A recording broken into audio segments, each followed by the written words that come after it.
Hello. So, picture this. It was just a regular Saturday night. Laura and her girlfriends were having one of their classic girls' nights, in the living room, laughing and drinking. I didn't think much of it, you know? These gatherings happened every month like clockwork. Normally, I'd keep myself busy out in the garage or watch some sports, just giving her space to unwind. But this time, as I passed the hallway on my way to the kitchen, I caught a snippet of their conversation that made me stop in my tracks. "Stan is just amazing," Laura was saying in a tone that instantly felt off. "The way he makes me feel. It's like nothing I've felt with Bob." At first, I thought maybe I'd misheard. But then she went on, gushing to her friends about things that only a wife and husband should share, and I'm telling you, it was unmistakable. Stan. My buddy. My colleague. The guy I trusted with my life. She was talking about him like he was her lover. I froze, and all the warmth drained from my body. My own wife, in my own house, talking openly about this affair like it was no big deal. Like I was just some ghost floating around, too blind or too naive to see it. A wave of anger hit me so hard I almost stormed in there, but something stopped me. I wanted to catch every detail, every little lie she spilled, every betrayal. She laughed again, and her friend whispered something I couldn't catch. But Laura's reply cut right through me. "Bob's too busy with work to even notice. Stan actually cares about me, you know." I can't explain how that felt, hearing my wife say that. I stood there trying to process what I'd just heard, but it was like my brain was shutting down. Laura's words echoed in my head, over and over, each one slicing into me like a knife. Stan. My best friend since high school. We'd been through everything together, the highs and lows, the good times and the rough. We'd stood next to each other at our weddings, shared secrets, trusted each other with things we hadn't told anyone else. I'd never once doubted that he had my back. And Laura? She was my rock. Or so I thought. We'd been married 15 years, raised 2 kids together, and made a life that, in my eyes, was solid. Sure, we'd had our issues, but nothing I thought we couldn't handle. I figured we were just busy with work and the kids, both a little worn out by life's demands. It wasn't perfect, but I never once thought she'd go behind my back. I wanted to march in there and blow up the whole scene, call her out in front of her friends, force her to explain herself right then and there. But I didn't. I don't know why, but something kept me rooted to the spot. Maybe it was shock, maybe it was some twisted part of me wanting to hear more, to get it all out in the open. But mostly, I think it was because I didn't want her to know I'd heard. Not yet. Instead, I backed away, one step at a time, like I was on autopilot, and slipped down to the basement. I sat on that cold cement floor for what felt like hours, trying to breathe, trying to make sense of it all. Eventually, I heard the sounds of her friends leaving and Laura's voice, cheerful and relaxed as she saw them out. I couldn't believe she had the nerve to act so casual after what I'd overheard. She came downstairs to find me watching the game, and as she gave me this big smile, I had to fight every urge to confront her right there. Her eyes didn't give a single hint that she'd been talking about her affair with my friend just minutes before. For the next week, I went through the motions. I'd catch myself watching her more closely, looking for any signs I'd missed. I started noticing things that had slipped right past me before. The constant texting, the little smiles at her phone, the late work nights she'd never bothered to explain. It all added up, but I couldn't wrap my head around it. It felt like I was living with a stranger. Then there was Stan. We worked together every day, and he acted just as friendly as ever. He'd come by my office, joke about the game last weekend, ask about family. Like he wasn't hiding this massive betrayal behind his easygoing smile. I was barely holding it together, so when he suggested we take that fishing trip we'd been talking about for months, I knew I couldn't put it off. He had no clue I'd found him out, and if I was going to get any answers, I needed to do it away from the office, away from Laura, with no one else around. The trip was planned for that Saturday. Just the 2 of us and a couple of buddies, like old times. But I knew the second we were out on that lake, it would be just him and me. I was going to get the truth, one way or another. And when Saturday finally came, I packed my gear, but this time it wasn't just for fishing. I was ready to face Stan with everything he'd done, and maybe finally let out the rage I'd been bottling up all week. Saturday morning rolled around, and I was up at dawn, tossing my gear in the truck. I hadn't slept a wink the night before, just lying there, watching Laura as she slept peacefully beside me. She had no clue. Maybe she thought she'd outsmarted me, or maybe she didn't care enough to worry about getting caught. Either way, I'd never felt so angry, so out of control. Stan rolled up to my place with his usual grin, fishing poles in the back and a cooler full of beer, looking like it was just another weekend trip with the guys. As if he wasn't sleeping with my wife behind my back. I clenched my fists, almost turned around to walk back inside. But I forced myself to get in the truck, keeping my face as neutral as I could. We drove out to the lake with a couple of our buddies, Bill and Tom, chatting about work, the latest football game, anything to keep the mood light. I was just sitting there, quiet, pretending to listen, while my mind kept replaying that conversation I'd overheard. Bill was driving, and about halfway there, he made a comment about how quiet I was being. "Bob, you all right, man? You look like you're a million miles away." Stan chuckled and slapped me on the shoulder. "Yeah, Bob's just mentally already fishing, right, buddy?" I forced a smile, gritted my teeth. "Yeah, just thinking about catching the big one," I muttered, trying to keep my voice steady. The truth was, the only thing I wanted to catch was Stan's face with my fist. Once we got to the lake, we unloaded our gear and took the boat out, finding a quiet spot far from everyone else. The water was calm, and the trees around us were thick, blocking us from view. Bill and Tom were at the front, casting their lines and talking about who had the better rod setup, while Stan and I hung back by the motor. After an hour or so, I saw my opening. Bill and Tom were busy with their fishing lines, not paying much attention to us, so I leaned over, lowering my voice. "Stan, I need to talk to you about something. Alone." He looked surprised, but he shrugged, as if he had nothing to hide. "Sure thing, Bob. What's up?" I motioned to the shore, gesturing that we should pull the boat over. He raised an eyebrow, but he didn't argue, just helped me steer us to a quiet little spot. Bill and Tom stayed in the boat, and Stan and I climbed out, heading a few yards up the shore where the others couldn't hear us. As soon as we were out of earshot, I didn't waste any time. "How long have you been sleeping with my wife?" I asked, my voice barely above a whisper but loaded with every ounce of anger I'd been holding back. Stan's eyes went wide, and he actually took a step back. "Bob, I don't know what you're talking about." "Cut the crap," I snapped. "I heard her, Stan. Heard her talking to her friends about it, about how you make her feel special. So go on, tell me how long it's been going on. How long have you been sneaking around with her behind my back?" He swallowed hard, his face paling. For the first time, I saw the mask drop. He looked guilty, like a deer caught in headlights. "Bob, look, it was a mistake, all right? A stupid mistake, and it didn't mean anything. I swear. You didn't think to mention it?" I took a step toward him, my hands clenched so tight my knuckles turned white. "Didn't think to give me the heads up that my best friend and my wife were making a fool out of me?" He opened his mouth, stammering, "Bob, please. I know it's no excuse, but it wasn't. It wasn't supposed to happen. It got out of hand. I don't even know how it started." That set me off. "You don't know how it started? Are you kidding me?" I shouted, my voice echoing off the lake. "I welcomed you into my home. You know my kids. You act like your family, and this is how you repay me." Stan looked down, unable to meet my eyes. He was shaking now, visibly, like he was scared for his life. "I'm sorry, Bob," he muttered. "I know I messed up. I know I hurt you. I'll do anything to make it right, man. Anything." I stood there, breathing hard, watching him tremble. A part of me wanted to deck him right there, to break his nose, make him feel just a fraction of what I'd felt that night. But another part of me knew that wouldn't fix anything. Not really. So I took a step back, shaking my head. "You don't get it, do you? You can't make this right. You've destroyed everything. Our friendship, my marriage. You took a wrecking ball to it all." I paused, looking him dead in the eye. "You'll never be able to fix this." Stan looked like he wanted to say something, but the words wouldn't come. He just stood there, silent and ashamed, as I turned my back on him, heading back to the boat without another word. The ride back from the lake was dead silent. Bill and Tom joked around like nothing was wrong, but I could feel Stan's eyes on me the whole way back.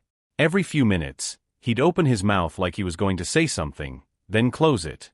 Maybe he was trying to apologize again, or maybe he just couldn't figure out what to say after getting caught.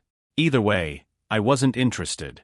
By the time I got home, I felt like I'd been holding my breath for hours. I walked through the door, and there she was, Laura, sitting at the kitchen table with that familiar casual smile on her face. She looked up, her eyes meeting mine, and for a second I could have sworn she had no idea I knew anything. But now, all I could see was the betrayal. Every smile, every laugh, every little moment we'd shared felt tainted. "Hey honey. How was the fishing trip?" she asked, as if nothing had changed. "It was fine," I replied, trying to keep my tone steady. "Caught a couple, but nothing special." She nodded, not sensing a thing. I sat down across from her, watching her carefully. "Anything interesting happen here?" She shook her head, smiling. "Oh, you know, the usual. Cleaned up a bit, watched some TV, got the kids to bed. Just another Saturday night." The way she said it, so calm, so routine, it nearly set me off. But I forced myself to stay in control. I wasn't ready for the full confrontation yet. I wanted her to squirm, to feel just a fraction of the anxiety she'd put me through. That night, lying in bed next to her, I was wide awake, staring at the ceiling. She fell asleep without a worry in the world, her breathing slow and steady, while I lay there, my mind racing with every lie, every little sign I'd missed. I knew I couldn't keep this up forever, couldn't pretend like I didn't know. But I wanted her to show me her true colors first. Part 5. The Loyalty Test. The next day, an idea came to me. If she could cheat and lie to my face without a hint of guilt, I needed to know just how far her loyalty went. So, I came up with a plan, a little test to see how she'd react if the tables were turned. I waited until the kids were out with their friends, then casually walked into the kitchen, where she was making coffee. I leaned against the counter, putting on the most casual, almost nervous expression I could muster. "Hey Laura," I started, keeping my voice low. There's something I need to tell you." She looked up, a little confused. "What's up, Bob?" I took a deep breath, acting like it was hard for me to say. I made a mistake," I began, pausing to make it look like I was struggling. I slept with someone else." Her face went pale instantly. Her eyes widened, her mouth slightly open. She looked like she'd been punched in the gut, and for a second, I thought maybe she'd faint. But then her expression changed, her shock quickly turning into fury. "What?" she spat, her voice ice cold. "Are you serious? You slept with someone else, Bob?" I nodded, barely able to keep a straight face. "I'm sorry, Laura. I don't even know why I did it. She didn't even let me finish. "I can't believe this. After everything we've been through, you'd throw it all away for some fling." Her voice shook with anger, her hands clenched into fists. "How could you do this to me?" Watching her reaction, I almost felt a twisted sense of satisfaction. Here she was, getting furious, as if she had any right to be mad. But this was exactly what I needed to see. If she was this unforgiving over something that hadn't even happened, I knew there was no way she would have forgiven me if the roles were truly reversed. I let her rant, let her get it all out. She called me selfish, heartless, accused me of betraying her trust, everything under the sun. And when she finally finished, standing there with tears in her eyes, I took a deep breath. "Laura, there's something you should know," I said slowly, my voice as calm as I could make it. "I didn't actually sleep with anyone else. I just wanted to see what you'd say, to test how forgiving you'd be." Her face went from red with anger to white with shock in seconds. She stammered, trying to find the words, her eyes darting around the room. "Wait, so, this was all a lie? You were testing me?" "That's right," I replied, keeping my gaze steady. "Because I wanted to see if you'd be as forgiving as I've been. Turns out, you wouldn't have been." She stood there, frozen, realizing what I was getting at. She knew in that moment that I was onto her. Her lips parted, but no words came out, and for the first time, I saw something close to real fear in her eyes. "I know about you and Stan, Laura," I said, my voice cold. "I know everything." Her face went pale again, and she took a step back, clutching the counter for support. "Bob, But I didn't let her finish. "Save it," I said, turning my back on her. "I've heard enough lies to last a lifetime." I left her standing there, alone in the kitchen, while I went upstairs. I didn't care what she did or said next. I'd gotten the reaction I needed. And now, the only thing left was to get out of this marriage and take back control of my life. After that confrontation, I knew I couldn't just take her word for anything anymore. I needed solid proof, something undeniable that would put an end to her lies and leave no room for excuses. I didn't want her worming her way out of this. So over the next few days, I did what I never thought I'd do in my own home. I started keeping track of everything.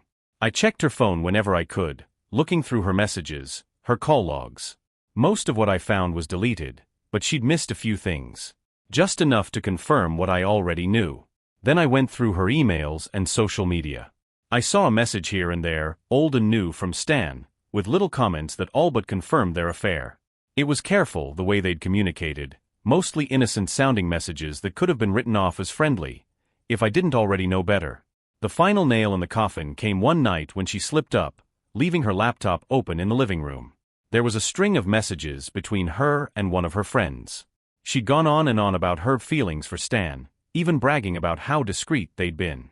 Reading those words made me sick to my stomach. With all this evidence in hand, I knew I could confront her, bring everything out in the open. But more than that, I wanted her to face the consequences with everyone we knew. I didn't just want an explanation. I wanted the truth laid bare for all to see. When everyone arrived that night, Laura was her usual charming self, laughing with friends, doting on our family. She had no idea what was coming. Stan was running late, and that gave me the perfect chance to set things in motion. Once everyone was seated, I stood up, keeping my voice steady. "Thanks for coming, everyone. I've got something I need to share." I looked directly at Laura, feeling the weight of what I was about to say, but I didn't back down. Laura's been having an affair. And not just with anyone, with Stan. Silence filled the room. Laura's face went pale, and she looked around, panicked, at all the shocked expressions. For a second, she looked ready to deny it, but I raised my hand. "I have all the proof," I continued, my voice steady and cold. "Messages, overheard conversations. It's all there." The tension was thick, and Laura looked crushed as a couple of her friends stared at her in disbelief. Then came a knock on the door. I opened it, and there was Stan, holding a bottle of wine, that same easy grin on his face, until he saw the looks around the room. "Come on in, Stan," I said, motioning him into the silence. He glanced at Laura, who looked mortified, and then at me, his face dropping. He stammered an apology, his voice barely a whisper. A few friends and family quietly excused themselves, some shooting Laura disappointed looks as they left. One of her closest friends barely looked at her as she walked out. When everyone was gone, Laura and Stan were left standing there, shocked and humiliated, knowing their secret was fully out in the open. After the reveal, I left them standing there and took a drive to clear my head. I needed some space, time to process the disaster that was my marriage. It felt like my life had just split wide open, and all the years of loyalty and trust between me and Laura, between me and Stan, were just gone. When I got back, it was late, and the house was quiet. Laura was in the living room, her face red and tear-streaked. She looked up when I walked in, her eyes pleading.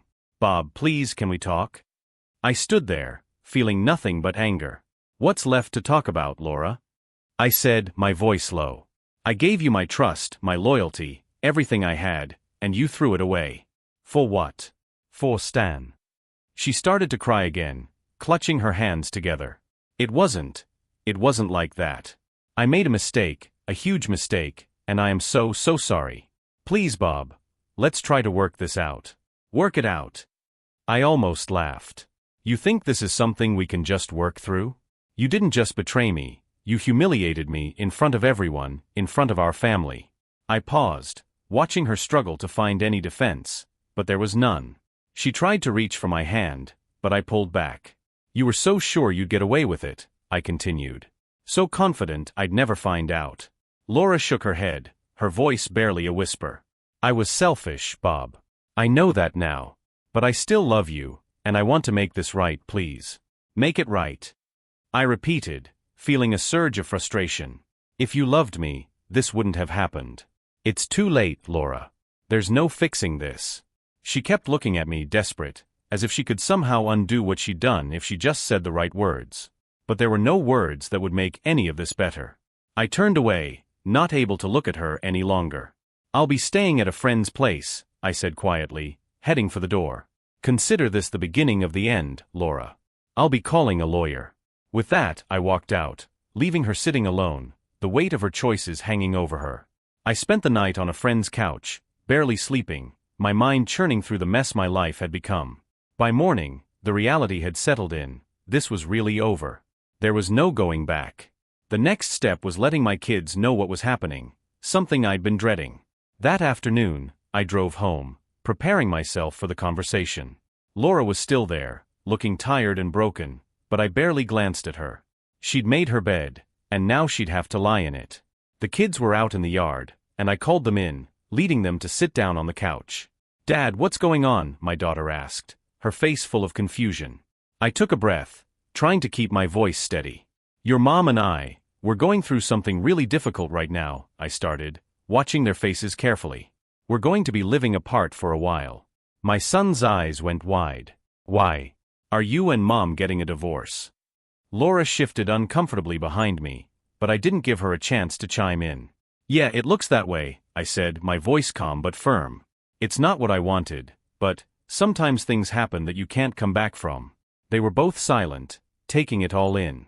I could see the hurt in their eyes, and it tore me apart. My daughter looked at me, her voice trembling. "Are we still going to see you, Dad?" "Of course," I assured them, my heart heavy. "You'll see me just as much as you do now. That will never change." Laura tried to reach out to them, tears in her eyes, but I could tell they were hurt and confused. She had shattered something in them, too. They didn't know the details, but they felt the change, the trust that had been broken. They looked at her differently now, like they knew something had shifted in the family they thought was rock solid. After a while, I took them out for ice cream, just to give them some time away from the house, from the tension hanging in the air. It was quiet, none of us really knowing what to say, but we stuck together. The rest of the day was a blur. All I knew was that I wasn't going to let my kids feel the weight of Laura's choices. If she decided to throw away everything we'd built, that was on her. But I was going to make sure they still had a father they could depend on. After breaking the news to the kids, I went straight to a lawyer. Sitting there, going over all the details of our life, it felt surreal. This was the woman I thought I'd be with forever, and now I was laying out my case for why I wanted her out of my life. The lawyer asked if I had any proof of her affair. I pulled out my phone, showing him the screenshots, messages, and everything I'd gathered over those tense days. He nodded, jotting things down. "This will help," he said, his tone professional but sympathetic. "It'll definitely give you leverage." Hearing that word, leverage, stung. I wasn't in this for revenge, but I couldn't help feeling that Laura and Stan deserved every bit of fallout that was coming. I wanted a fair divorce, and I wanted my kids to stay in my life. If that meant making things difficult for her, so be it. When I got home, Laura was waiting for me. She looked hopeful, probably expecting I'd calm down by now, ready to talk. But that wasn't going to happen. "Laura," I said, meeting her eyes, "I filed for divorce." The color drained from her face. "Bob, wait. Can't we talk about this? I know I messed up, but we have years together, kids. Don't just throw it all away." I almost laughed. "Throw it away? Laura, you were the one who did that. I was all in, and you turned to someone else behind my back." She stepped closer, her voice trembling. "But it was just a mistake, a terrible, awful mistake. Can't you forgive me? Please, Bob. For the kids, for everything we've been through." I shook my head, holding my ground. "Forgive you? You wouldn't even have forgiven me for a fake affair, Laura. And you expect me to forget this whole thing? I deserve better than that." She dropped her gaze, looking defeated. "I'll do whatever it takes, Bob. I'll go to counseling, I'll cut off all contact with Stan, I swear." But it was too late. Her words meant nothing to me now. "I'm not interested in your promises anymore," I replied. "The only thing I care about now is making sure our kids have some stability. We'll work out a schedule, make this transition as easy for them as possible. But we're done." She looked like she was on the verge of saying something else, maybe pleading with me one last time, but I turned and left the room, feeling the weight of everything finally settling. I was done with her lies, her fake remorse. It was time to move on. I knew it wouldn't be easy. There would be more difficult conversations, more painful moments to come. But for the first time since all of this had started, I felt a small sense of peace. This was the beginning of the end, and that meant I could finally start looking forward again. Once the divorce papers were filed, it didn't take long for word to spread. Friends, neighbors, and family started reaching out, some shocked, others sympathetic, all wanting to know what happened. It was awkward, but part of me welcomed the chance to set the record straight. I didn't want rumors or half-truths floating around. One night, I got a call from my mother-in-law. Her voice was soft, hesitant. "Bob, what's going on between you and Laura?" She's saying there was some misunderstanding, but she won't tell me anything else. I took a deep breath, deciding to be honest. "There's no misunderstanding, Carol. She had an affair. With Stan." The line went silent, and I could hear her sharp intake of breath. I had no idea. "I can't believe it." "Neither could I said quietly. "But it's true. I filed for divorce. I can't stay in a marriage built on lies." Carol sighed, sounding heartbroken. "I'm so sorry, Bob. I don't know what got into her." "I don't either," I admitted, surprised at how calm I felt saying it out loud. "But this is where we are." Over the next few days, the fallout continued. Friends who'd been close to both of us started picking sides, some reaching out to me to express their anger at Laura, others giving her their quiet support. I expected that. People will do what they think is right, and some didn't want to know the details. One of the hardest conversations was with our mutual friends who had known Stan for years. Bill, who had been on that fishing trip with us, was furious when he found out. "I can't believe Stan would do that to you, man. You were like a brother to him," he said, shaking his head. "He's been lying to all of us." The betrayal extended beyond just me and Laura. Everyone who'd trusted us as a couple, who'd believed in Stan as my friend, was blindsided. Bill told me later that he confronted Stan, who tried to downplay it, saying it just happened and was complicated. But Bill wasn't having any of it. It was clear that Stan's actions had fractured more than my marriage. It had strained the whole circle of friends who'd stood by us. Stan, once respected and well-liked, found himself on the outside, facing consequences he probably hadn't considered. The support I received from friends and family was comforting, but the reality of this situation was painfully clear. Laura and Stan had broken something in all of us, something that couldn't just be fixed or forgotten. And while I hated that so many people were hurt by their actions, I was beginning to feel less alone, knowing others saw the betrayal for what it was. As things continued to unravel, I could tell the kids were sensing more than we had originally explained. They were quiet, often watching me with worried looks, clearly picking up on the tension that had settled over everything. I knew they deserved a little more honesty, even if I dreaded the conversation. One night, after dinner, my daughter asked to talk. We sat on the couch, and she fiddled with her hands, her face full of questions she was almost too scared to ask. "Dad," she started, her voice barely a whisper, "why are you and Mom really splitting up?" I hesitated, not wanting to put any of this burden on her, but I knew I couldn't keep them in the dark forever. "Your mom made some choices that hurt me very deeply," I began, keeping my words careful. "Sometimes, when people make those choices, it can make staying together impossible."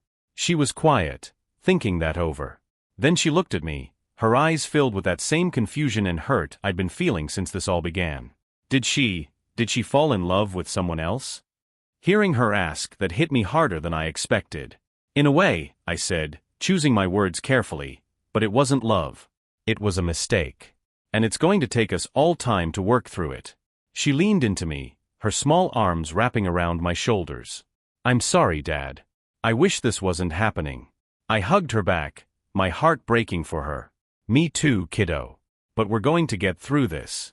You and your brother come first, always." My son came into the room then, sensing the weight of the moment, and the three of us just sat there together, letting the silence settle. I knew that they'd still have questions, that this was only the start of a long road of healing for all of us. But in that moment, having them close, I felt a small bit of peace knowing I hadn't lost everything. My relationship with them, the trust we shared, was still strong. As much as Laura and Stan had taken from me, they hadn't taken that. And I was determined to hold on to it, no matter what. The next few weeks were a whirlwind of planning, packing, and trying to build some semblance of a new normal. I decided that staying in the same house as Laura wasn't healthy for any of us. So I found a modest place a few miles away, close enough to make things easy for the kids but far enough to let me breathe. Packing up my life wasn't easy. Every box was a reminder of years spent building this life, of memories that felt tainted now. The hardest part was sorting through family photos and personal things we'd accumulated over the years. I kept some, the ones with the kids, the ones that held meaning beyond the betrayal, but so much of it felt like someone else's story. Laura watched me pack, hovering near the doorway. A few times she tried to talk to me, asking if we could try counseling or suggesting that maybe, in time, I'd feel differently. But I barely responded. It wasn't that I was angry at her anymore, I was beyond that. I was just done. As I loaded up the last of my things, the kids stood nearby, quiet and somber, trying to understand the shift in their world.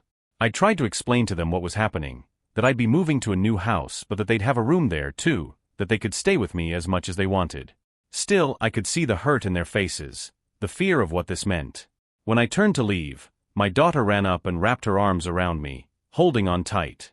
"Dad, will things ever go back to the way they were?" she asked, her voice muffled against my shoulder. I held her close, trying to keep my own emotions in check. "I don't know, sweetie. Things will be different, but that doesn't mean they'll be worse. I'm always going to be here for you, no matter what." She nodded, her face serious, as if trying to convince herself to believe me. My son joined us, his smaller arms circling my waist, and for a moment I just stood there, holding them both, feeling the weight of everything I needed to protect and keep safe. They didn't need to know the full story, but they needed to know they could trust me, that they weren't losing their father just because things had fallen apart. I kissed them both on the tops of their heads and promised I'd be back the next day to take them to my new place. Then I walked out, feeling the finality of it settle on my shoulders. The first night in my new place was strange. It was quiet, too quiet, and I could feel the emptiness in every corner of the small apartment. I hadn't had a night alone in a long time. Even the silence was something I had to get used to. But somehow, despite the loneliness, there was also a weird sense of relief. This was my space, a place where I didn't have to pretend or keep up appearances. I could just be, and I hadn't felt that in a long time. The next day, I picked up the kids after school and brought them over. I'd spent the evening before setting up their rooms, trying to make everything feel as familiar as possible. They both walked in, looking around with a mixture of curiosity and nervousness. My daughter went straight to her room, exploring her new bed and closet, and my son looked up at me, a question in his eyes. "This is home too now, right, Dad?" he asked, his voice uncertain. I crouched down to his level and nodded. "Yeah, buddy. This is home too. You'll always have a place with me here." We spent the afternoon together, getting settled, and I cooked dinner while they watched TV. It felt strangely comforting, like we were finding a rhythm, building a life that didn't revolve around broken promises. After dinner, we sat on the couch, flipping through channels, and they started to relax, laughing at a cartoon like it was any other night. That night, as I tucked them in, my daughter gave me a small smile. "It feels nice here, Dad," she whispered. I could see a bit of peace in her eyes, a spark of that old, easy trust. I knew it was only a small step in a long journey, but it was something. Over the next few weeks, things settled into a routine. The kids went back and forth between Laura's house and mine, and I did everything I could to make sure they felt safe and loved in both places. Some days were harder than others, times when they'd ask why things couldn't go back to the way they were or when they'd come over with questions they didn't understand yet. Meanwhile, word had fully spread through our social circles. Friends who'd once been part of our group started to reach out to check on me, offering support, venting their own anger at what Laura and Stan had done. It was strange, seeing our circle split this way, watching people choose sides. Some of our mutual friends distanced themselves from both Laura and Stan, feeling betrayed themselves. Others, a small handful, still stood by them, but I didn't care. I'd lost enough already. I wasn't going to waste time on people who didn't value loyalty. The strangest thing was how Laura seemed to be dealing with it. From what the kids told me, she was acting like everything was fine, as if nothing had changed. She'd be cheerful around them, trying to make everything feel normal, like this was just some temporary rough patch. But they were starting to see through it, sensing the cracks that ran through the life she was trying to hold together. One afternoon, my daughter asked me directly. "Mom says she's fine, that she still loves you and that maybe we'll all be together again. Is that true?" I looked at her, feeling a pang of guilt for the confusion she was going through. "Your mom, she's having a hard time accepting what happened," I said carefully. "But sometimes, when people hurt each other, they can't be together anymore. It doesn't mean she doesn't love you or your brother.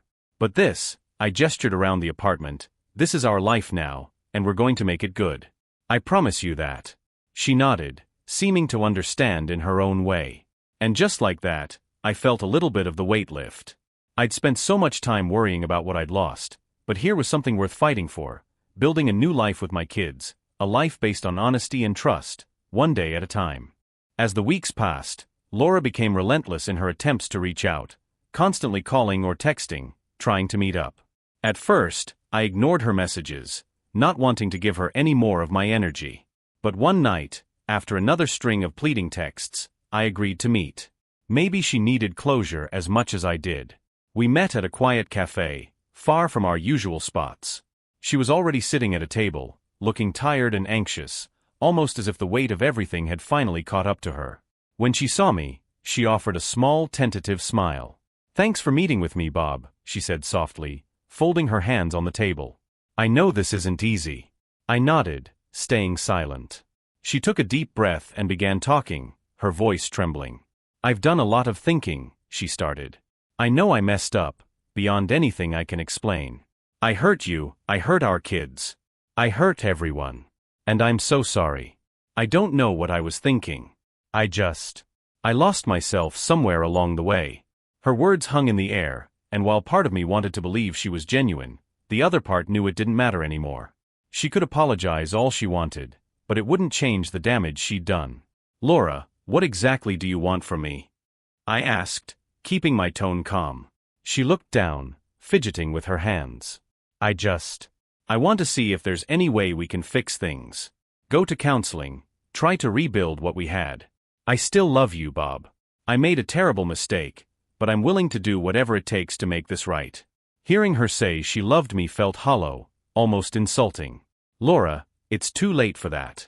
You didn't just hurt me, you destroyed the trust, the foundation of everything we built. You made your choice. And now I'm making mine." Tears filled her eyes, and she reached for my hand across the table, but I pulled back, keeping my distance. "You don't understand, Bob," she said, her voice breaking. "I didn't realize what I had until I lost it. I know that sounds like a cliché, but I mean it. You're the best thing that ever happened to me, and I threw it away. I don't want to lose you." I looked at her, feeling the weight of her regret, but it didn't change anything. "Laura, I don't hate you," I said, surprising even myself with the words. "But I also don't love you the way I did. Not anymore. I'm moving on. The best thing we can do for the kids, and for ourselves, is to make this separation as healthy as possible. I want them to see two parents who can still respect each other, even if they can't be together." She wiped her eyes, nodding, though I could tell the answer wasn't what she wanted to hear. "I understand," she said, her voice barely above a whisper. I wish things could be different." For a moment, I almost felt sorry for her. But then I remembered everything I'd gone through, everything she'd put me and the kids through, and I knew I was doing the right thing. We sat there for a few more minutes in silence before I stood up to leave. "Take care, Laura," I said, giving her a final nod. "I hope you find what you're looking for."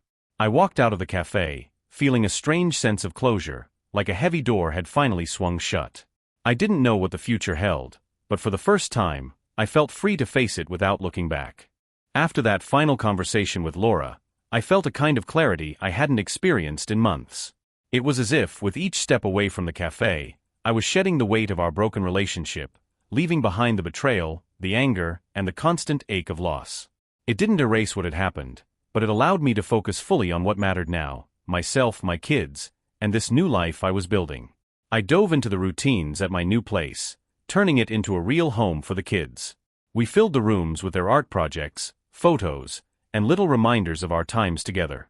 My daughter helped me pick out paint colors for the walls, insisting her room needed to be a bright lavender, while my son made a case for a mural of stars on his ceiling. We spent weekends painting, laughing, and making the place truly ours. One night, after putting them to bed, I sat on the couch alone, the house quiet. The familiar pang of loneliness crept in, and for a moment, I missed the old life, being part of a couple, having someone beside me. But I reminded myself of all the damage, all the broken trust, and how far I'd come in just a few months. This loneliness was different. It was the kind that came with healing, with rediscovering who I was on my own. A few weeks later, I noticed that Becky, my secretary from work, had started lingering a bit longer during our conversations.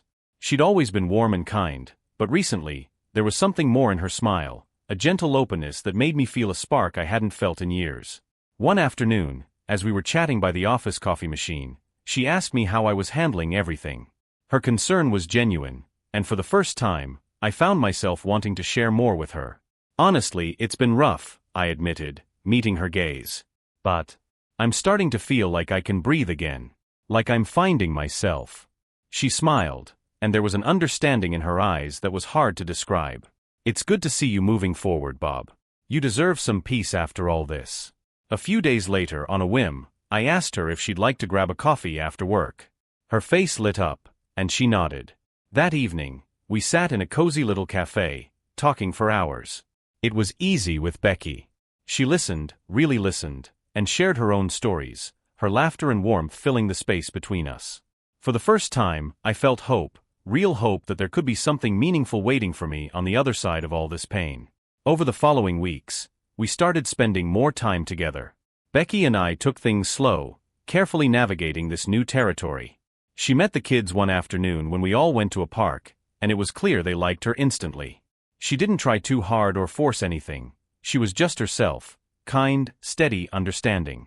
My daughter took to her quickly, and my son, usually so guarded, was laughing with her within minutes. One evening, as I was tucking the kids in, my daughter looked up at me, a shy smile on her face. "Dad, is Becky your girlfriend?" I felt a warmth spread through me, realizing how comfortable I'd become with Becky in our lives. "She's someone very special to me," I told her, keeping it simple but honest. "And if it's okay with you, maybe she'll be around a bit more." My daughter nodded, her eyes sparkling. "I like her, Dad. She makes you happy." And she was right. Becky was a calm, grounding presence in my life, someone who reminded me of all the good things I still had ahead of me. The kids grew more attached to her, and slowly, our little family was reshaping itself in ways I hadn't dared to hope for. Meanwhile, word continued to spread about the fallout with Stan and Laura. Their own lives weren't going smoothly, and from what I heard, things had spiraled even further for both of them. Stan had faced professional setbacks. Our mutual friends and colleagues had started distancing themselves, leaving him isolated at work. He eventually transferred to another branch, hoping to escape the whispers and the damage to his reputation. Laura, too, was struggling. She'd lost touch with some of her closest friends, who had no patience for her excuses and didn't want to be caught up in the mess she'd created. She reached out to me a few times, apologizing, asking how the kids were, but I kept it brief. I wasn't angry anymore, just done. She'd made her choices, and I had no interest in being part of her attempts to pick up the pieces. In time, she seemed to accept it. The contact slowed, and she turned her attention back to her own life. But from what I could tell, she hadn't quite found the peace she was looking for. Her regret, her attempts to reach out, were clear reminders of the life she'd thrown away. And while I felt a small quiet satisfaction knowing she understood the consequences of her choices, I didn't dwell on it. I had moved on, and I wasn't looking back. Months turned into a year, and as seasons changed, so did I. The pain of betrayal was still there, but it had softened, no longer an open wound. My life had become fuller, happier, centered around the people who mattered. The kids, Becky, and even my friends, they'd all helped me rebuild, to rediscover what it felt like to trust and be trusted, to love and be loved. One quiet evening, Becky and I sat on the back porch, watching the kids play in the yard. She leaned against me, her hand resting in mine, and I realized I felt something I hadn't felt in a long, long time: peace. It was the kind that comes after a storm, after you've survived something you thought might destroy you. And there, with the laughter of my kids ringing out in the air, with Becky beside me, I knew I'd found my way back. I'd come out of the hardest chapter of my life stronger, ready for the next one. And for the first time, the future didn't look uncertain or painful. It looked bright, filled with new possibilities and hope. Bye.